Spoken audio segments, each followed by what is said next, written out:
Nzambe zwali ususu lokumu nkembo pona nyonso obongisile biso lelo posana biso Nzambe tososola kena nzela ya mwana na yo Yesu biso tokomi libre yango toye lisusu Nzambe po oloba lisusu toye lisusu Nzambe po pesa biso maloba na yo Nzambe zwa lokumu penkembo pona bandeko nyonso bazana banzela bazoya tika molimo mosantu na yo asala misala na ye kati na biso Nzambe tozana posa na yo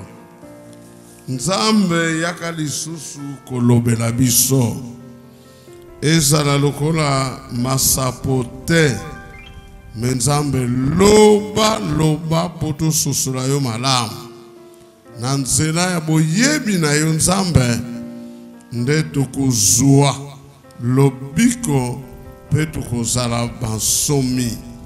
Merci pona nyonso kokisi deja na oesika na kombo na Yesu tosengi bongo.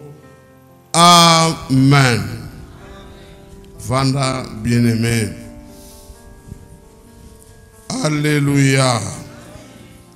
Tika Nzambe azwa lokumu nakanisi tozo kende muke tolobaki de l'esclavage à la liberté.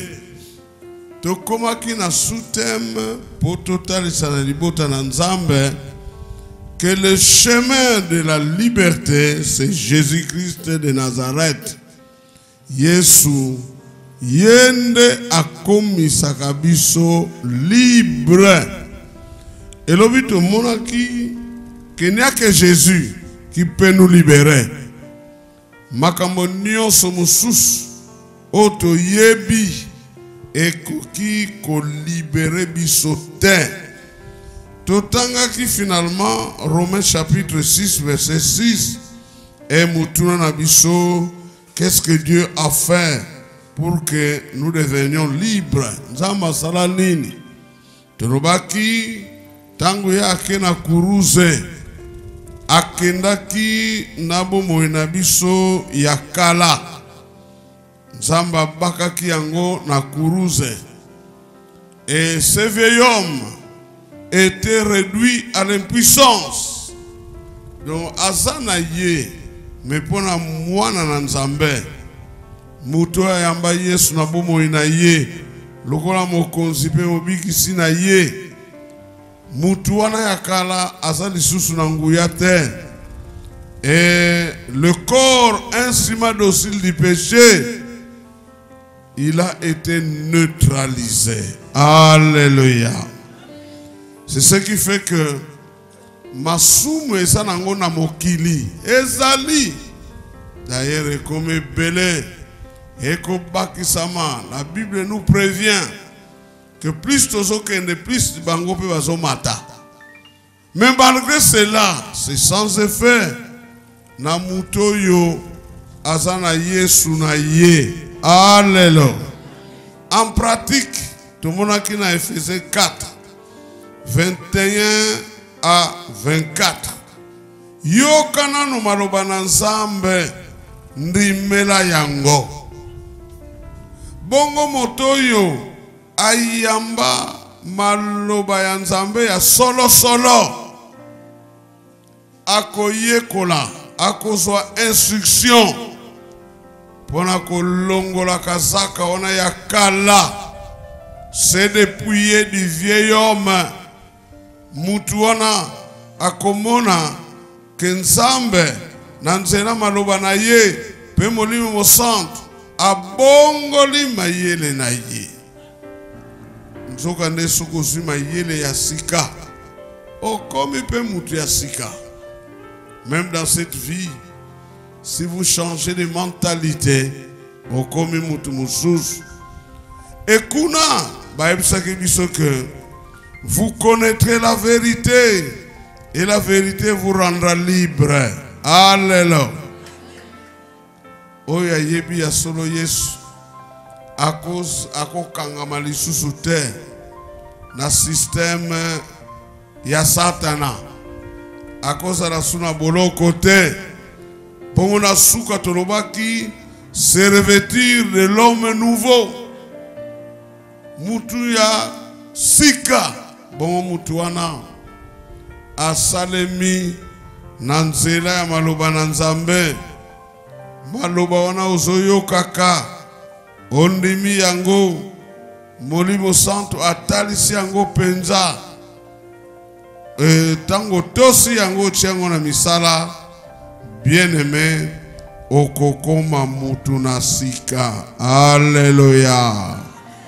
Sous-thème 3 de l'obi, les échanges à la croix. Sikoyo Yesu asi asali tosalaki bakangemi. Sikoyo tokomi des hommes et des femmes libres. Mais cet acte-là à la croix, alléluia, et souka kindenge wana te. Donc tant à l'obi les échanges, c'est-à-dire tozo continuer komona les bénéfices oyo biso tozwa na nzela ya liwa, na nzela ya kufa ya Yesu wapi na kuruze. Alléluia. Romains chapitre 3 verset 24. Romains 3 24. Kasi Nzambe akomisaka bango bosembo bobere pona bolamu na ye po Kristo Yesu azwili bango bonsomi. Alléluia. Awa na lingala na français balobi, ils sont gratuitement justifiés.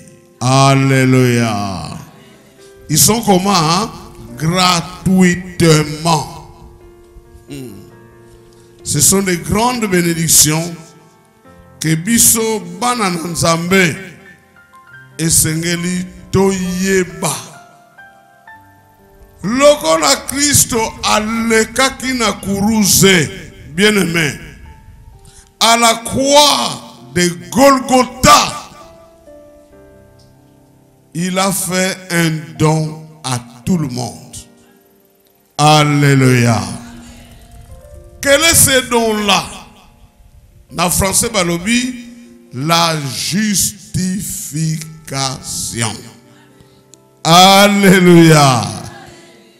C'est-à-dire, lokola Yesu alekaki na kuruze, avec tout ce qu'il a enduré, bien-aimé, Nzambe, lokola ye azwa place na biso, Nzambe a déclaré biso juste.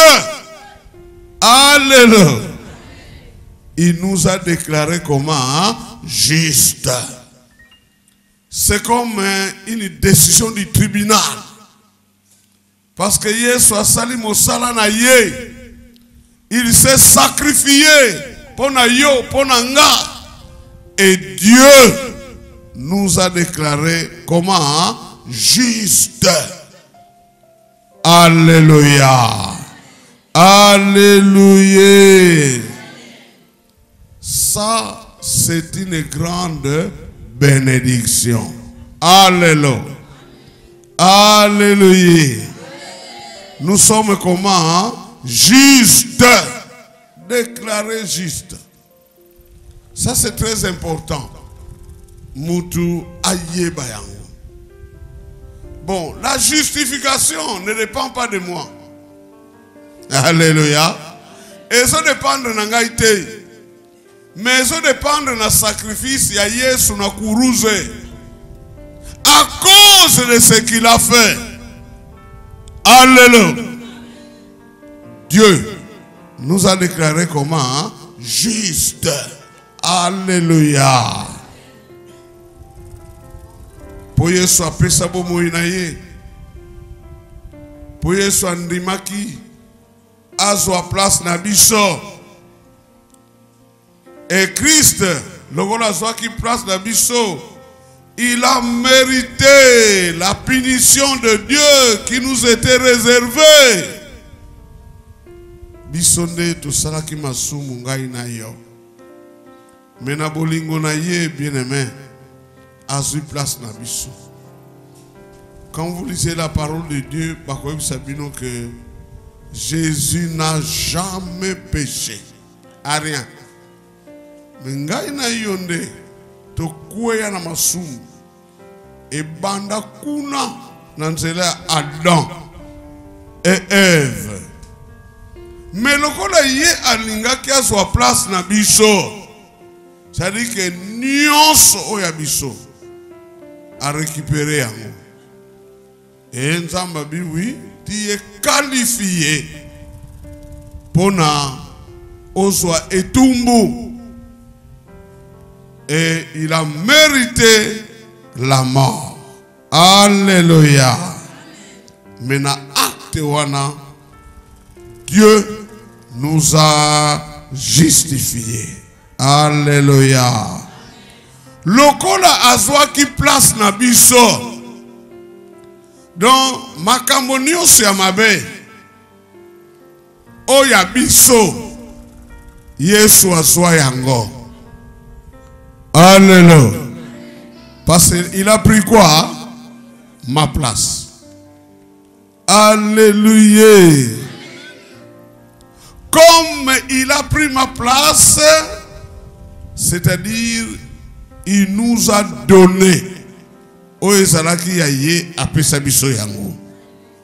Est-ce que vous croyez à ça? Alléluia. Est-ce que l'homme vraiment peut être juste? Non. Mais juste par Jésus. Alléluia. Saint à cause de Jésus. Déclaré juste à cause de Jésus. Alléluia. Alléluia. C'est pourquoi maintenant nous pouvons nous tenir devant Dieu. Devant Dieu. Dans l'ensemble où il y a un Ancien Testament. Israël s'est prosterné devant Dieu. Mais bisolelo, nous avons libre accès. Libre accès. Parce que nous avons été déclarés. Comment? Juste. Alléluia. Wana ifoye bango. Isa eloko nzamba pesa yo nanzela ya Yesu. Alors, à la croix, comme il a soit qui place nanga, na place na yo, nyonso yangai, Yesu azwa yango, poye apesa biso oyo ya ye. Alléluia. C'est pourquoi tu benga nini échange. Alléluia. Échange. Échange. Échange. Bible le dit, maudit soit celui qui est pendu au bois. Azwa qui place nanga. Bilakeli yamabe. La malédiction. Et quoi est panaï? Ponga na zwa nini? Pona zwa nini? Oh, ben ne peut pas citer cela. Si Jésus a pris la malédiction, après Singanini, bénédiction. Ce qui est azui kufa, ngaina zwanini, bamai. Alléluia. Si lui s'est fait pauvre, pour que moi je sois comment? Riche. Alléluia. Si lui était condamné, pour que moi je sois comment? Pardonné. Alléluia. En quelque sorte, il y a 9 échanges. Bon, on pouvait ajouter 9 échanges et salement à la croix.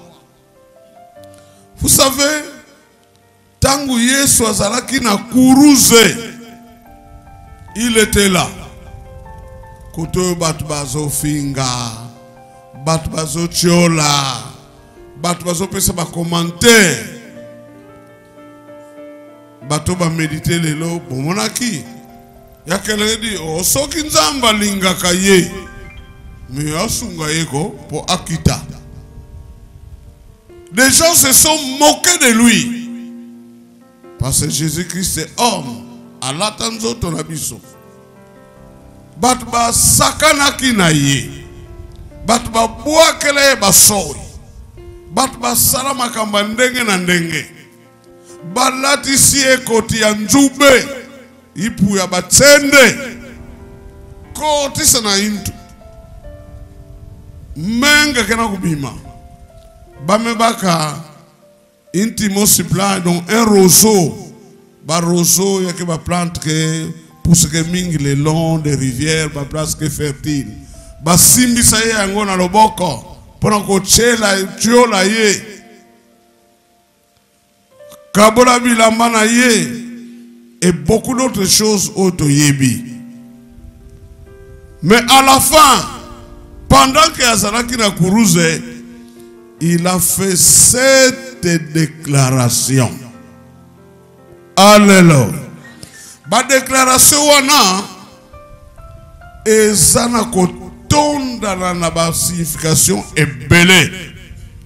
La déclaration wana yango ezo permettre biso bana na Nzambe to comprendre ya solo la personne de Jésus-Christ. Ezo sunga biso pour comprendre le caractère de Jésus-Christ. Ezo sunga biso pour comprendre les souffrances de Jésus. Pour comprendre mosala ya lobiko oyo Yesu asala na kuruze. Alléluia. La première phrase, Yesu abimisa. Luc chapitre 23. Luc chapitre 23. Le verset 24.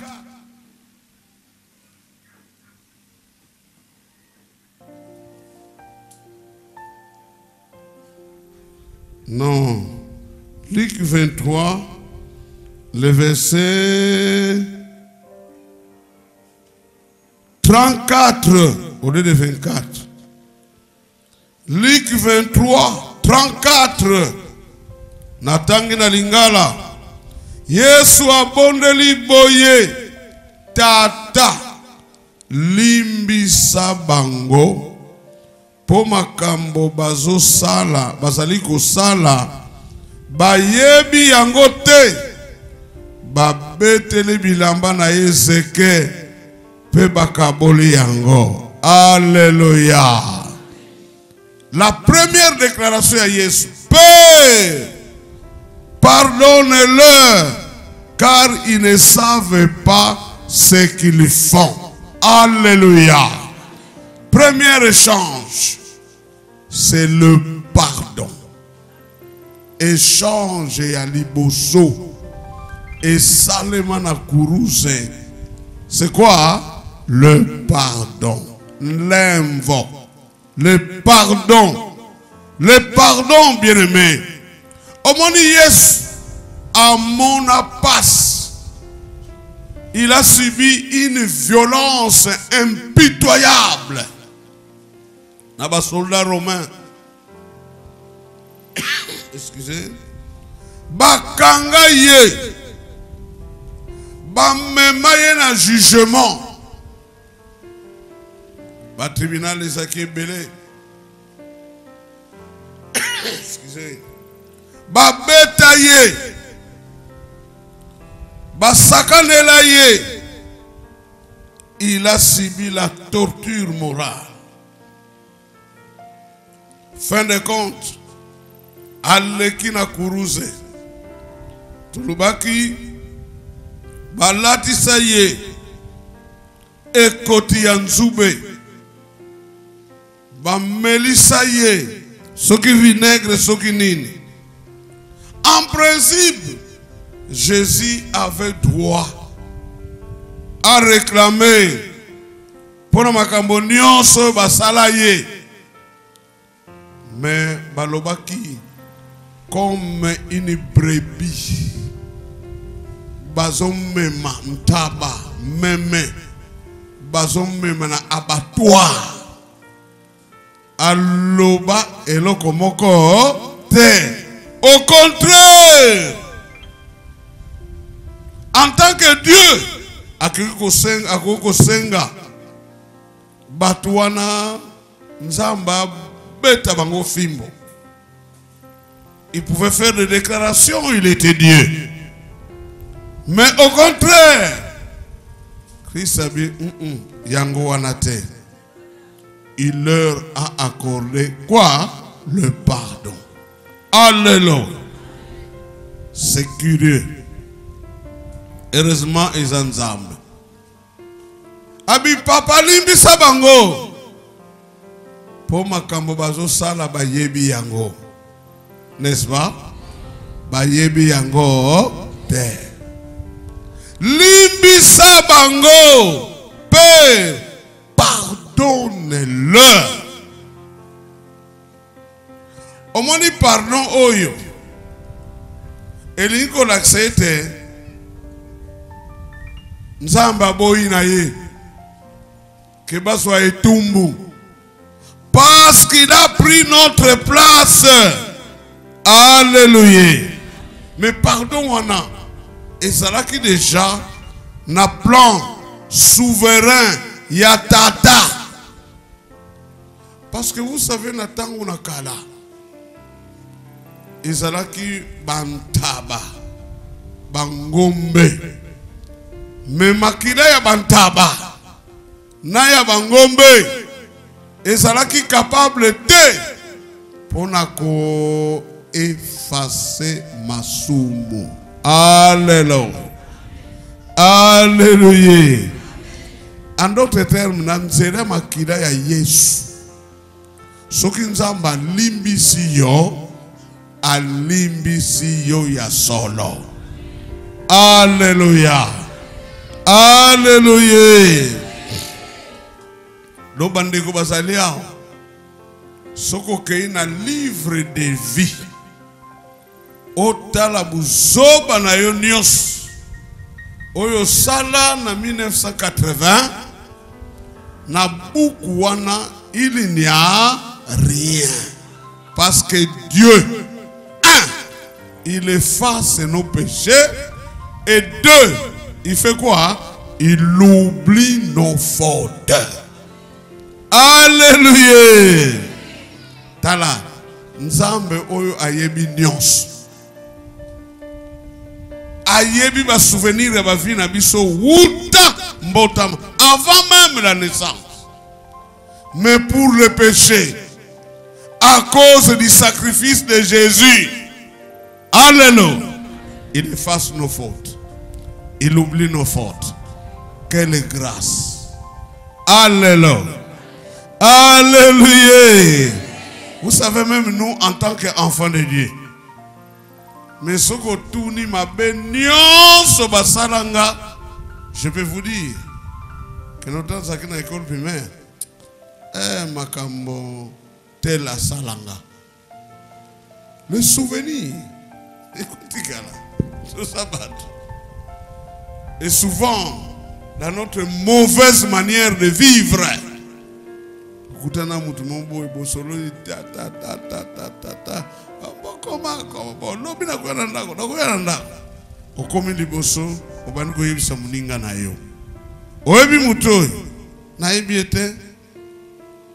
pire camarade nanga, mais makamba salanga. Makamba salanga. Abomelanga libala. Abomelanga musala. Pourtant il est kakala. Mais obandi ko pesa beta masolo. Na camarade na yo. Mais Dieu, alléluia, il oublie nos fautes. Il a tout effacé.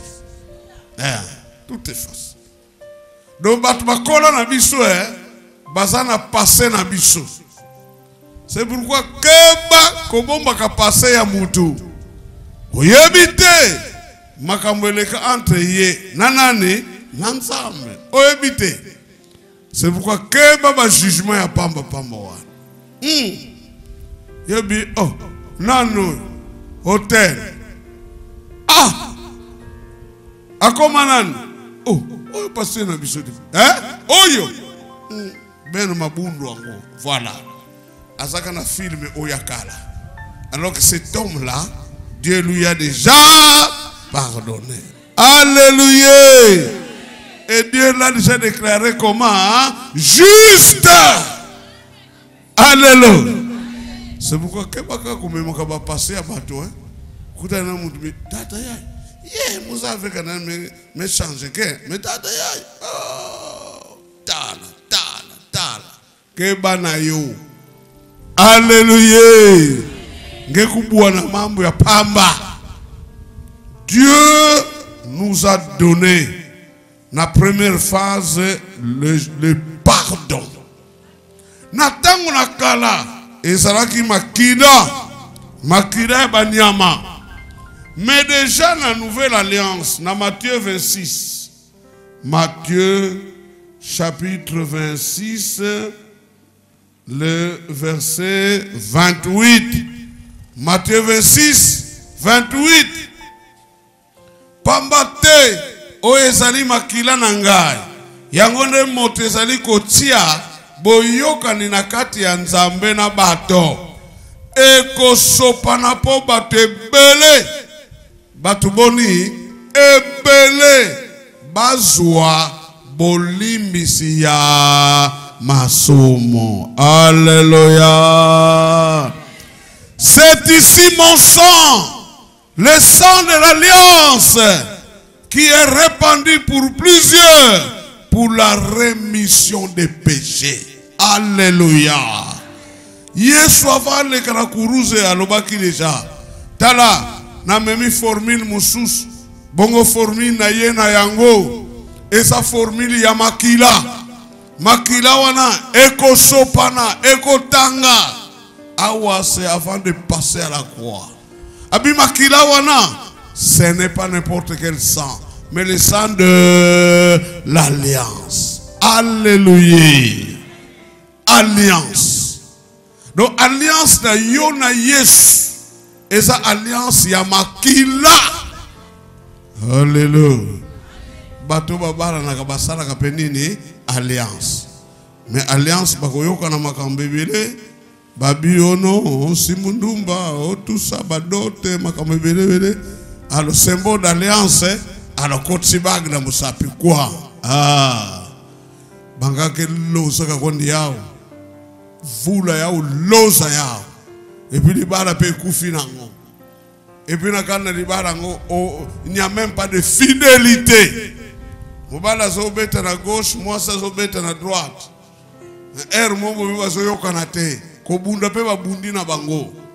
Mais l'alliance avec Christ, alléluia, c'est une alliance de sang. Alléluia. Pour nous conter cette alliance de sang, pour nous conter cette mutu akoki ko boma alliance wanate, mokolo yo na yebo yokanaki. c'est-à-dire mokolo oyo yo ondimaki ye lokola mokonzi pe mobikisi na yo. Alléluia. Elembo monene Molimo Santo ayaki kati na yo pe avandi. Il va rester combien de temps? Hein? Éternellement. Alléluia. C'est pourquoi n'acceptez pas n'acceptez pas ça. Il n'est pas n'importe qui. Yo sal alliance nanzambe nanzele makila enzambe lokola zanzambe aye kovanda kati na yo nanzele Molimo Santo. Et quand il est là, ata ko na masumu il est là. Ata ko mi soki nani wana il est là parce que pour na ye alliance yo na ye. Alléluia. Et qu'on me la seko na seko. Alléluia. Ya kolat se pétété mais il a Molimo Santo. Et quand le Saint-Esprit là, comme Dieu est fidèle, Molimo Santo kotika la kaka. Yo sala buzo bazonga na mokili, mais lui na côté na ye, Molimo Santo kobima te. Alléluia. Pona nini Satana kosa yo bien-aimé, ozongela kazaka ya kala. Pona nini yo mudo sali alliance nzela makila ozongela kazaka ya kala ndenge nini ozongela makangu na yo ya kala ndenge nini na yo moko zomona teke c'est une erreur parce que kuna makangu aniokola yo d'ailleurs asala yo passe bolamu nini asala yo mais ye bosala alliance nzela makila. Alléluia. Makila yango pe ya mutute makila ya nani ya nzambe. Alléluia. Est-ce qu'on peut acclamer le Seigneur? Non, il est merveilleux. Il est merveilleux seulement. Alléluia. Alléluia. Tala, o nyoso na zoloba, soko sosoli yango. Bona ebite, nane ke vous angena kinza. C'est pourquoi il faut bien comprendre la parole de Dieu. Comme ça, o melayo nanzambe na yo. Alléluia. Romains chapitre 3, le verset 25. Romains 3, 25. Un bien-aimé qui a vu peut lire. Romains 3, 25. Romains 3, 25. 25. Romains 3, 25. Pambate tango babomaki na kuruze ezali nzambe motalakisaki bosembo na ye po azweli ba oyo bandimeli ye bolimbisi. Alléluia. Donc malobi, Dieu a prouvé sa justice. Azanzambe atako Yesu azali mwana na ye, le fils bien-aimé, mais lokolo andimaki komema masumu na biso. Dieu a vu les péchés et il a frappé. Finalement Jésus-Christ est mort. Alléluia. Abi natango yakala akateleki bato etumbu pona masumu te. Toke na français. C'est lui que Dieu a destiné par son sang à être pour ceux qui croiraient victime propitiatoire. Alléluia. Et la kisinini. Omoni na tangu na kala dans le lieu très saint. Kuna esika Mbutanganga abanako kota yemoko. Si tous les jours du pardon pour nous senga bolimbis. Nakati kuna ya ce qu'on appelait l'arche de l'alliance. Oye banako symboliser présence ya Nzambe. Archango donc tozoka kesi ya munene. Ezalaki na libaya moko boye. Net mo finuku couvercle koto ba ange bazali ba chema papu na bango pona ko bombe isikoyo Mena kima ya ikelo kola mofinuku. Alléluia. Nguringanga tango nekana kusala kisala. Yandi fwanaka baka menga ya babibulu sopaka na couverte yaya. Sopaka a. Nzoka na couverte mofinuku. Son rôle c'est quoi? C'est pour couvrir. C'est pourquoi ce sacrifice est là. Alléluia. Lokole yafanaka menga ya babibulu. Yafanaka fini kakaka nini maso. Yafanaka capable fait. Maintenant la nouvelle alliance. Bametouba. Jésus-Christ victime. On prend le même mot là. Il y a une français il y a que les propriatoires. Hein, na arche. Est-ce que vous avez? Est-ce que vous avez? Donc na kela kesengo ina mufinu kuna ya. Yaba fona benga propitiatoire. Ale vana bafona sopa menga. Samuna bao na tango ya tama. Samu babaka lemvo ya masumu ya bao. Vous comprenez? Mais nzoka na mufinu kuyango. Ya fona fini kaka masumu ya bao. Est-ce que je me fais comprendre? Maintenant dans le Nouveau Testament, maintenant c'est mon fils Jésus-Christ. Alléluia. Et Jésus-Christ, bien aimé, la propitiation. Le terme, vous passez. Donc il y a un propitiatoire. Maintenant, Jésus. Il y a une propitiation. Donc, propitiation pourquoi? Parce que Yesu yandinde nzambi sadilaka pe yandi kaka vuandaka capable ya kukokisa lunungu ya nzambi. Alléluia.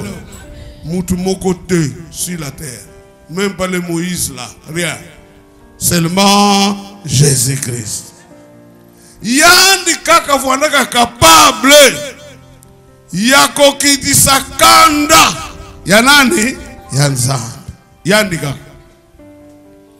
E Yesu yango. Yandi kaka nanzila menga nandi. Ke bubu yai. Betina baka lemvo. Yanini? Yamasu.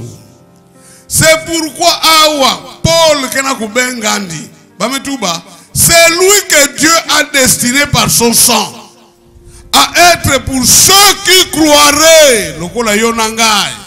Asaranani, victime propitiatoire. C'est-à-dire, moto oyo. Oyo salaki qualifié pour la kosepelisa nzambe. Peko kitsakanda na ye. Parce que la colère de Dieu c'est contre mon péché. Mais il a même qui yango. Et il est capable de quitter kanda na nzambe. C'est pourquoi on l'appelle victime. Comment? Propitiatoire. Alléluia. Afin de montrer sa justice. Parce qu'il avait laissé les péchés commis auparavant. Au temps de sa patience. Alléluia. Yesu mwana nzambe. C'est pourquoi bien aimé, kotika Yesu wana te, sinon okufina yo. Alléluia. Batela alliance. Oyo yo osala nanani na Yesu. Alléluia. Est-ce que nous sommes là? Isaïe Sengo. Ce que comprendre ma cambo. Vous savez bien aimé, l'alliance nous apporte tout. Tout l'alliance. Ils sont en alliance avec les maris. Et le kola basana boyokani. Oh, ah balobaka mingi liwaka ko kabula biso. Ah. Comme ils sont en alliance, je vous dis, un mari responsable Une femme responsable ne fera pas toujours de prières à son mari. Pour la makambetali ba besoin na yi. Bolelo lokola vie yango e beteli makambebele peut changer. Mais une femme ne fera pas de jeûne et prière. Pour mon bal na ya pesa mbongo. Là ce n'est plus un mariage. Moi c'est kokota jeûne na prière était à côté retraite nini samba kana musumbula mulele. Oh, ça ne se conçoit pas. Mais dans cette alliance-là, alléluia. Moi, ça n'a pas obligation naïe. Mon bal ne peut pas obligation naïe. Au cas, maman azozela elambate, mais papa ayenango. C'est ça la joie dans les foyers. Pas toujours. Attends, ça n'a pas de monde. Non. Vous les hommes, il faut éviter ça. Alléluia. Il faut éviter ça. Nous sommes des chrétiens, non? Aux hommes, c'est moi, c'est un sujet de prière, il y a pamba. Mais un couple responsable, les maris sont à Moni, à Betty, moi et l'autre, moi, Boni, c'est bon. Alors, madame m'a pas collé ma foute à Nini, à Sombia. Ah, madame, dans un temps bien défini. Perdu quoi le bon quoi? Mais c'est ça. Vous cherchez quoi? Il faut prier pour le mariage. Oh, ça là-bas œuvre. Bah papa va aller. Hein? Alléluia. Mon bas si peu le cola. Ben nous paie. Lamba bien. Ça la propre. Si mon bas la zone à boibi madame, il y a même ça. Alléluia. Parce que nous sommes comment? En alliance. Nous sommes en alliance. Je vais vous dire, nous sommes en ce n'est pas vrai. Que parce que nous avons bondé là-dessus. Est-ce que nous avons d'abord yoki bondé là? Mais beaucoup de choses, bien aimés, à cause de l'alliance. Je vous dis. Alliance. Et puis tous alliés, Jésus est là à côté du Père. Son travail c'est quoi? Il intercède pour moi. Alléluia. C'est pourquoi je dois garder quoi? L'alliance. Et cette alliance là, c'était à la croix. Où il a versé quoi? Son sang. Et makila wana. Et me melingai nini. Le pardon. Ça c'est un grand bénéfice. Alors je me demande, mais ils ont quelle couche de péché? Parce qu'ils n'expérimentent pas le pardon du péché. Mais alléluia. Que Yesu na premier échange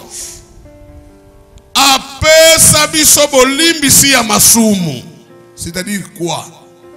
Il faut na kumisaye, il faut na pesaye merci pour na likambo yango. C'est de cette manière là que je vais m'approprier du pardon de Dieu. Et ça là, donc je dois croire. Alléluia. Alléluia. Il faut n'andrima. Tala. Kota la taille lisumu na yote. Kota la te. Onga ina boma mutu. Ce n'est pas grand par rapport au sang précieux. Oh Yesu asopa. Wapi na kuruze. Eleki yangote. Donc mon problème. Kota la lisumu na yote. Mais tala sacrifice ya Yesu. Wapi na kuruze. Alléluia. Alléluia. Souvent nous rencontrons beaucoup de gens. Basi mibal. Mais tala dia musala. Est-ce que Nzambi lenda lemvuki la mukwandi? Olanda banseima ya pakete. Et effectivement avec ce doute là, Dieu ne va pas te pardonner. Parce que tu ne crois pas. Verset Ototangi Balobi Boy. C'est lui que Dieu a destiné par son sang à être pour ceux qui croiraient. Alléluia. Pour nous, on va kondima. Donc, nous message accepte, crois que Dieu t'a pardonné. Alléluia. T'a pardonné. Ah, il t'a pardonné. Et en tant que bananza, il faut que quand on a école, il y a sanctification permanente. C'est-à-dire que l'élo, je n'encourage pas le péché. Mais l'élo, au quoi il a l'issoum. Sache que ce problème-là a été réglé. Où c'est? À la croix. Alléluia. Ndima sacrifice ya Yesu na kuruze esenga bolimbisi et croire malgré les degrés de dégâts au sala, malgré taille à problème au sala. Tu as empoisonné ton mari, c'est pourquoi il est mort. Tu as empoisonné ta femme, c'est pourquoi il est mort. Et ma kambe belé au sala kuluna oboma bato olongola bazemi eza ko boma pe bato oyiba mbongo ya mutu mobo lelo il est devenu malheureux. Tout ça malgré sa taille. Mais ton problème croit seulement au sacrifice de Jésus. Où c'est? À la croix. Alléluia. Alléluia. Na yebi bande kumususu po azwa bolimbisi akozwa libaya bacheba bouchon tadisa madinu na zulu et puis ofuka miwana pendant 2 heures du temps ozo bonde la ozo bonzambe limisanga pasi ya pamba. Christ a déjà été fouetté. Christ ba zokisa ye déjà ba beta ye déjà. Moi je n'ai plus de sacrifice à faire. Mon problème c'est de croire au vrai sacrifice au esalanani Yesu. Je n'ai pas de sacrifice. On s'amène samande ande la mfukela munu il faut mukona gêner tout est moi. Yine yauve. Le pardon c'est par le sang de Jésus. Et tout ça c'est un problème réglé à la croix. Moi je dois seulement croire na oye asala. Alléluia. Et tant on a kwena lisumu na keina sengi bolimbisi. Et si vous croyez à ce sacrifice, osukimia na motema. Alléluia. Prédicateur mususu yana ye. Awa bandeko mususu babo mabato tala soko tubelite okena lola te. Abi ngana za concerné te. Parce que Christ m'a déjà. Alléluia. Est-ce que quelqu'un a compris? Est-ce que vous avez compris? Si vous ne comprenez pas ça, nzokane makambo tozolobela awa na nzela ya makila na ye na kuruze Yesu alongola biso na boumbu. Mais soko ndimeli sacrifice wana te ozongi na boumbu qu'on appelle la culpabilité. C'est-à-dire tout le temps okomimona kaka oza coupable. Zakina ndeko moko tuzosolo na ye azo repasser na ye nzoka ne mwana auti na lopango mususu azonguluma azo ya kote ya zalaki azo poussa me quelqu'un na Kishasa basinga parfois place mususu sont des fils nus, c'est-à-dire que protection à plastique et longwa nango. C'est comme moi zoyaka bana basinga wana mwana kufa sur place. Ah, problème. Je vous dis que cette situation a préoccupé la sœur. Une sœur chrétienne a tout la soki combien de fois. Mais ce que tu as Donc mutumos net que seka café. Mutumos net que saka dans la café. En tout cas, j'étais parmi les rares gens voilà ceux qui sayan. Na sorona na Jesus. Abi na vanda na ndako grande sœur nanga. Nzoka nde na ndako grande sœur nanga. Mwasi nyonso kokende kuna il faut kaka ozala mwasi ya mobali na ye. Et mutazobeta kope ye moko grande sœur na ye.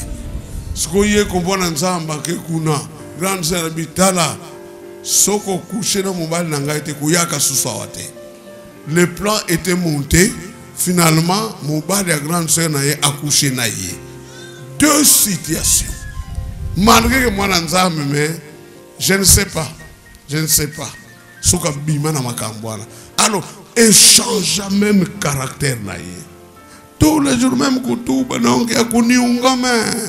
parce qu'elle a demandé pardon, mais elle ne croit pas. Mais elle n'a kenda.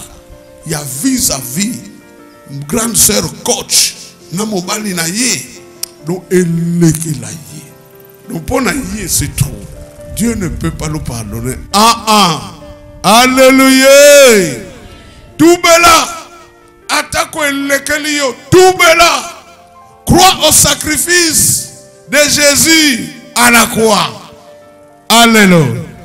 Est-ce que quelqu'un comprend? C'est ça la vie chrétienne. N'aimez la sacrifice wana. Je vous dis bien aimer la vie chrétienne. Tourne autour de la croix de Jésus. Alléluia. Il nous pardonne nos péchés. Donc tu ne peux pas sacrifier ta vie à cause de Masumu Mogoboye non. Sinon tu négliges et tu ne crois pas au sacrifice de Jésus à la croix. Or à la croix tout était comment? Accompli. Alléluia. Libérez-vous. Senga bolimbisi et pas ya nzambe. Sauf qu'on a un problème, il y a bongo. Tu penses que tes problèmes dépassent le sang de Jésus. Kouta basali nanza. Loba problème na yo. Et là on va t'aider. Que de demeurer dans la culpabilité. Oui, dans la culpabilité. Tango nyonso ba lobe na lisumu na yo, yo warbe betu ya. Sala pa mbet kana kusala kuzaka na église. Hey. Ça peut ronger ton corps. Et comme même la yo peut pas malade. Et comme baby ça va relation à yo. Christ nous a donné le pardon. Alléluia. Alléluia. Maintenant yoka le pardon oyo tozui nanzela ya Yesu. Et fongole libisope bolimbisi nandeko na yo. Alléluia. Comme Christ nous a pardonné. Alléluia. Moi aussi je dois pardonner. Oh, et puis un problème. C'est malheureux de trouver dans une église bateau. Pas seulement un conflit. Na ba coffre ya ba banque ou bien na ba sacoche. Non. Obi lokola nzambe alimbisaki biso batu mabe bisope. Nous devons être animés de cet esprit pour pardonner aussi aux autres. Alléluia. Alléluia. Ça doit être notre école. École. Bima n'a pas conflit, bien aimé. Si vous avez des problèmes avec quelqu'un, yo zala muteli boso pona kosenga yebo limisi. Parce que Dieu est enseigné aujourd'hui. Ne vivez pas avec des conflits. Bima. Je crois que je vous ai donné un témoignage. Il y a une maman qui était très malade. Et puis des multiples groupes dans le cas. pona ko bondela pona ye. Batu bazoleka bondela, bondela, bondela, bondela. La santé de la maman ezokita kaka. Mais mukolo mususu, c'est pourquoi nous avons besoin de dons spirituels dans l'église. On va en parler pendant la semaine de la Pentecôte. Il faut ezala. C'est notre bénédiction en tant qu'église. Et il y a quelqu'un. Abi binono subobi malibanda. Batika dina mama wa. Abi maman, est-ce que tu n'as pas de problème?